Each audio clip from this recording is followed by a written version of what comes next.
Okay, a plea for caution for Russia, from Russia. A couple things here. There's a bunch of different points, actually, that Mr. President Putin brings out.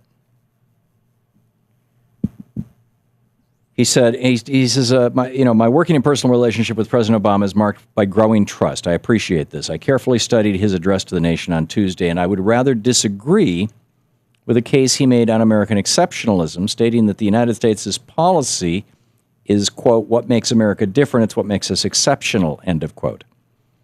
It is extremely dangerous, writes President Putin, to encourage people to see themselves as exceptional, whatever the motivation.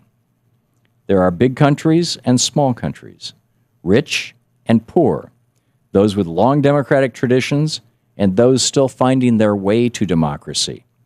Their policies differ, too. We are all different.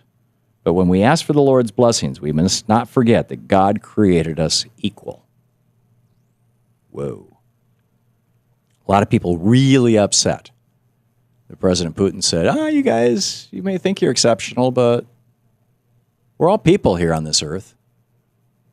Some of us are doing better than others. Some of us are richer than others. Some of us are more, progressive, farther down the road toward small d democracy than others. But we must not forget that God created us equal.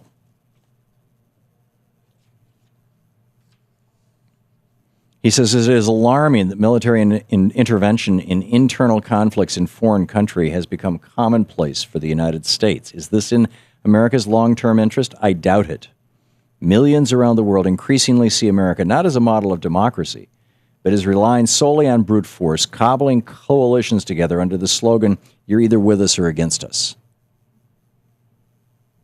Which is a verbatim quote from George W. Bush.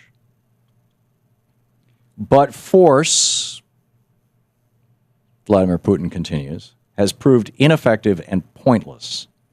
Afghanistan is reeling, and no one can say what will happen after international forces withdraw. Libya is divided into tribes and clans. In Iraq, the civil war continues with dozens killed each day. In the United States, many draw an analogy between Iraq and Syria and ask why their government would want to repeat recent mistakes. No matter how targeted the strikes or how sophisticated the weapons, civilian casualties are inevitable, including the elderly and children whom the strikes are meant to protect. The world reacts by asking, if you cannot count on international law, then you must find other ways to ensure your security. Thus, a growing number of countries seek to acquire weapons of mass destruction. See, I think this is the big lesson that Putin is pointing out here. This was the big lesson of Bush's invasion, not just his invasion of Iraq, but his axis of evil speech. So there's three countries in the axis of evil: Iraq, Iran, and North Korea. And we're going to start bombing one of them tomorrow morning, or words to that effect.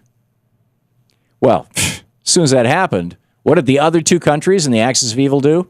Holy cow, time to get a nuke.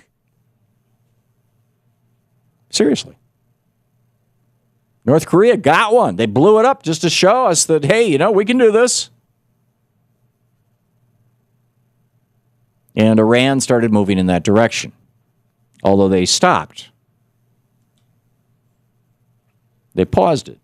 There's a lot of rationale. Iran is a modern, sophisticated country in many ways, in most ways.